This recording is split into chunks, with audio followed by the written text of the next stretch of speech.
What is up, guys? Welcome back to another episode of the Fantasy Fellow Show. Today it is July 24th, Wednesday evening. I'm just gonna be continuing my 32 team projection series. We're wrapping up the NFC South today. Happy to do that.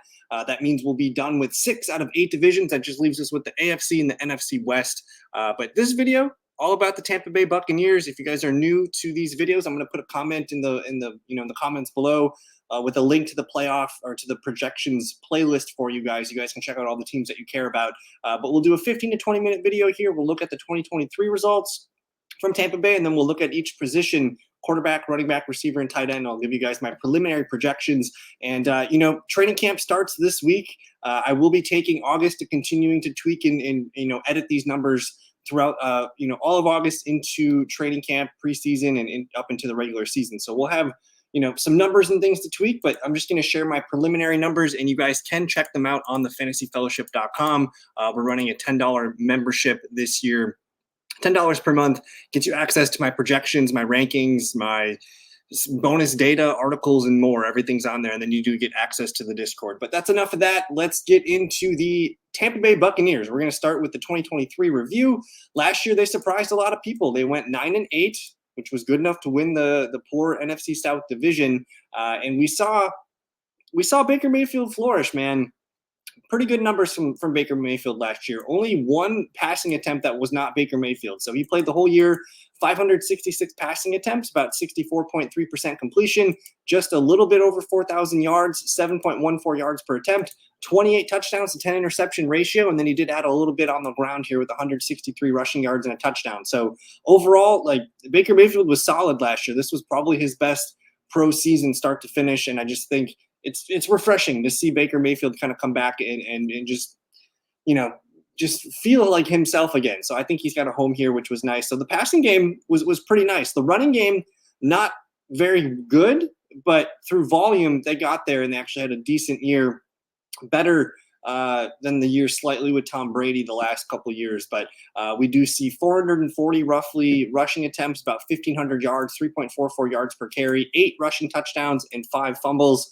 Is fine. You got to get that yards per carry up. Hopefully they continue to add, pieces to the offensive line and improve that. Maybe another year of Rashaad White developing could be good. And honestly, they didn't have a backup running back worth a damn. They did address that this offseason, so we'll see if that adds a little bit here. But it was all Rashaad White in the backfield. He played very well. I think he was a top 5 running back in full PPR last year.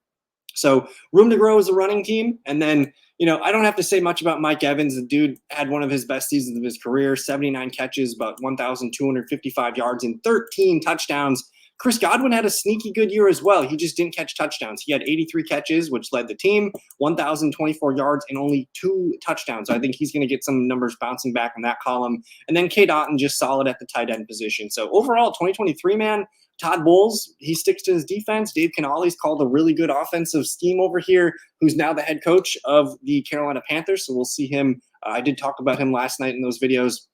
But we'll see here, man. I would have liked some continuity for Baker Mayfield, but I think he's kind of entrenched here as the starter. He knows what he's doing. They paid him to be here. And they bring in Liam Cohen, who we should probably talk about real quick. He is only 38 years young.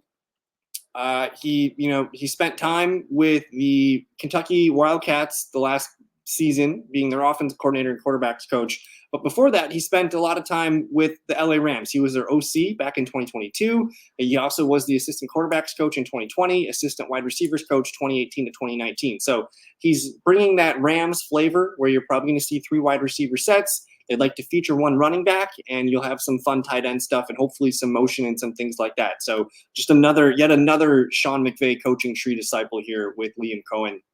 But I don't know, 2023, man, I thought they played above their means here. They can run the ball better, sure. They passed the ball pretty well, much better than Tom Brady's final season with the Bucs. So I think there's room to grow here, and we should be excited about Tampa Bay this year. Let's move into the 2024 projections part of the show now. Let's talk about the quarterback. We'll specifically look at Baker Mayfield. I traditionally project 15 to 16 games for starters that I feel really good about, so I gave Baker Mayfield 16 games here. I have him throwing 555 passing attempts, about 64.86% completion, 4,135 passing yards, 26 touchdowns, 12 interceptions, and about 185 yards rushing and 2 touchdowns there. So some of his numbers are improving. I have him throwing the ball a little bit less just because I threw Kyle Trask in there for 25 attempts. but I have his completion percentage bumping up about 0.5%. I gave him an extra 100 yards or so, and that improved his yards per attempt.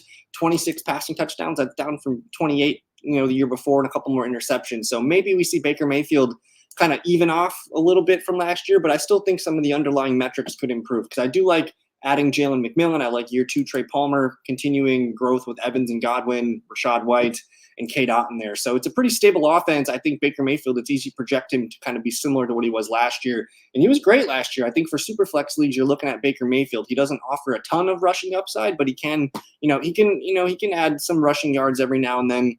So to me, he's a little bit better than like a Derek Carr. You're getting those Derek Carr passing numbers, but you're also getting, an extra 100, 150 rushing yards compared to a Derek Carr. So I think Baker Mayfield squarely in that, QB 15 range where he could be a top fringe QB1. He could be a guy that's left on your waiver wire and you grab him to start, here and there if you have an injury or a bye week to fill. I think it's looking good. Last year, he was at 276 standard points. I've got him at 273. He is my QB 18. So, he's in that Matthew Stafford, Aaron Rodgers, Derek Carr, Kirk Cousins tier for me. These old white dudes that can't run, but they can throw the ball pretty well, and they should have decent floors throwing the ball, whether it's 15, 16 fantasy points per game. And hey, if they do rush for a touchdown, that's going to push them high over their average. So look for Baker Mayfield in super flex leagues. Don't need to draft him in a 1 QB league. And for best ball, I do like him as my QB2 because he's pretty cheaply priced. We don't need to talk about Kyle Trask. Hopefully we see him in preseason and we can figure some things out there. But we'll look at the running backs next. We're talking the incumbent Rashaad White, Bucky Irving, who they drafted, second-year Sean Tucker, and then Chase Edmonds, Patrick Laird are still there as bottom of the barrel guys. But it's all Rashaad White here. Last year, Rashaad White handled 272 rushing attempts, 990 rushing yards. He ran 6 touchdowns in, and he had 70 targets. I think his numbers are coming down this year just because they didn't have a quality RB2 all of last year. And now we're going to see Bucky Irving compete for a chance at RB2 duties, as well as a second-year Sean Tucker, who had some health issues, and maybe he's a little bit stronger and better in his second year. But we'll see. I still think this is all Rashaad White. I have him going for 245 rushing attempts, 925 yards, 5 touchdowns, about 65 catches, 77 targets, 515 yards, and 2 TDs. Now, I have all of his numbers regressing from last year. Actually, I have his yards per carry up a little bit. Just I think Tampa Bay will be able to run the ball a little bit better. But I have his attempts, yards, touchdowns, receptions, targets, and receiving yards all down just a little bit from what they were in 2023. And I still have him as a really solid back. I think, if you don't have a running back through the first few rounds, and you're like, wow, I have really good receivers, good quarterback or tight end or whatever. Yeah, I think Rashaad White can be your RB1, a top 10, top 12 running back in fantasy football this year. We do need to keep an eye on Bucky Irving, though. They drafted him out of Oregon. Bucky Irving didn't have a great combine. He's short. He's underweight. He's under the 200-pound threshold that we like for our running backs. But I do think that he's got some ability to catch the ball. He could maybe play some special teams, too, to just be on the active roster. But I think Bucky Irving is a dynamic player. He didn't pop in a lot of the metrics at Oregon, but he has a lot of good football under his belt playing with Bo Nix, and he can do all the kind of dirty work that you're looking for. So I have Bucky Irving clear RB2, 75 attempts, 285 yards, 2 touchdowns, and a little bit of light receiving work here. So let's go see where I have these guys. And this RB2 position, we really have to watch for it because if Bucky Irving wins it outright and he's eating into Rashaad White's workload, that's definitely a possibility. Otherwise, we'll see if Sean Tucker can eat into Rashaad White's potential RB2 workload. I do have Rashaad White as my RB9 in full PPR, but if you guys are unfamiliar with my work, touch points, when we filter by touch points, which is you assign, I think it's like 0.58 points. What is it?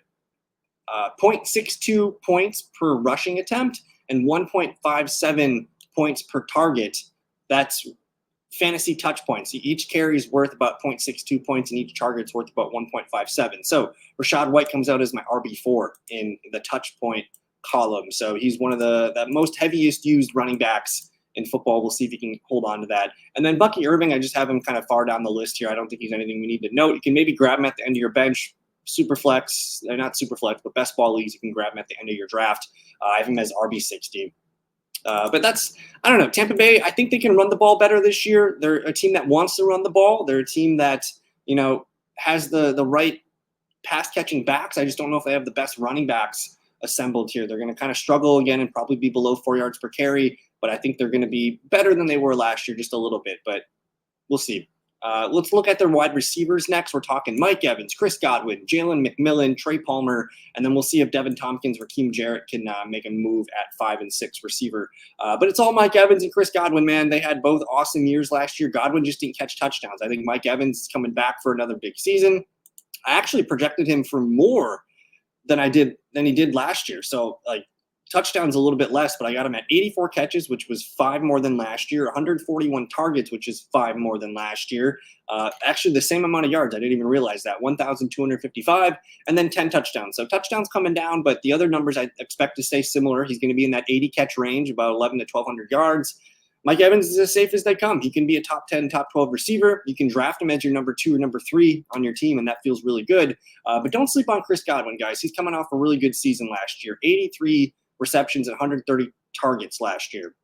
I've got him at 90 catches this year, 137 targets, about 1,025 yards. I should probably increase that. And then I finally got him at 6 touchdowns. So his numbers are going up. I can see that pretty clearly. They want to put him more in the slot, and they're going to let Jalen McMillan and Trey Palmer compete for that outside third wide receiver spot. And McMillan, a really fun, interesting player out of Washington, had some success there. And Trey Palmer had some success last year as a deep ball guy too. So I have, between the two of them, I got about 105 targets to go around. I got about 60 catches and a good amount of yards, about 655 yards and 3 touchdowns. So one of these guys should emerge in training camp. Maybe both guys are used a lot, and they just kind of rotate a lot and use this 3rd and 4th wide receiver, in separate packages, and they want to do different things. But I like both guys here. My money's on Jalen McMillan because they drafted him, and I've read good things. I like the profile. I think he could be a sneaky play late in best ball leagues. Probably not drafting McMillan or Palmer in redraft leagues, but hold on to Palmer in Dynasty, and I think McMillan's a pretty good Dynasty stash as well. So keep an eye on those Tampa Bay receivers.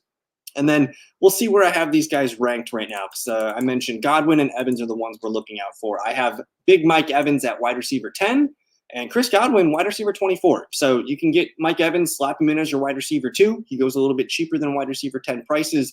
And then Godwin's he's really cheap. Like he's in the 30s for wide receiver prices. So Godwin's one of my favorite guys. And I think he's going to be leading the team in receptions one more time. And hopefully Mike Evans can stay at this high level that he's been playing at. But I like the receivers, and you guys should be looking for them. We'll finish up at the tight end spot. It's Cade Otton, Kieft, and Payne Durham. Otton had a nice year last year, 47 catches, 67 targets, 455 yards, and 4 touchdowns. They didn't have another tight end catch more than 5 passes last year, though. I think we're going to see Kieft get a little bit more involved. Maybe Payne Durham gets more involved. So I'll keep an eye on this tight end number 2 battle. But I think for tight end 1, Cade Otton, not sexy. He does the dirty things right. He's a fine blocker.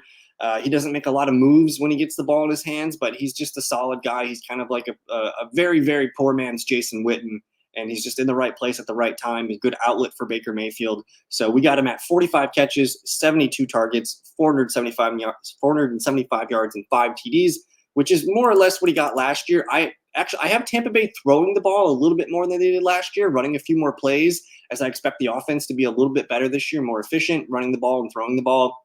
So upgrades all around here for targets. But Cade Otton, my tight end 21, so a guy to just keep your mind on him when you're drafting late in best balls. For Dynasty, he's like an emergency tight end 2, tight end 3 kind of stash. You can whip him out in bye weeks if you need to, but nothing amazing for a talent at tight end. So we'll finish up here with the final thoughts. I think Tampa Bay, NFC South's going to be fun this year. You got Atlanta looking really good. You got the Saints, who are going to be a sleeper. And I think Tampa Bay has exactly what they need to repeat as NFC South champions here. And they could improve it. I mean, I think you're probably looking at 10, 11 wins for this NFC South champion. I think Tampa Bay can do that. I like their defense. I like their offensive line.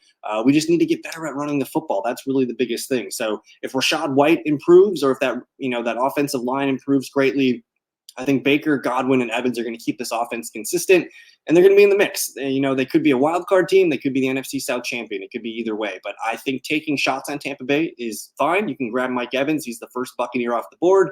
Rashaad White usually goes shortly after him. And then Chris Godwin appears to be the sleeper. But for redraft leagues, we don't need to worry about Otton or Baker Mayfield, just the 3 big bucks at the top here. But hey, that's it for me. Thank you guys for watching. I'm so glad we're almost done with this series, and then we can start getting into some fun videos. I've gotten some comments and some ideas from people in my videos and Twitter and things like that. So we'll get to the fun stuff soon.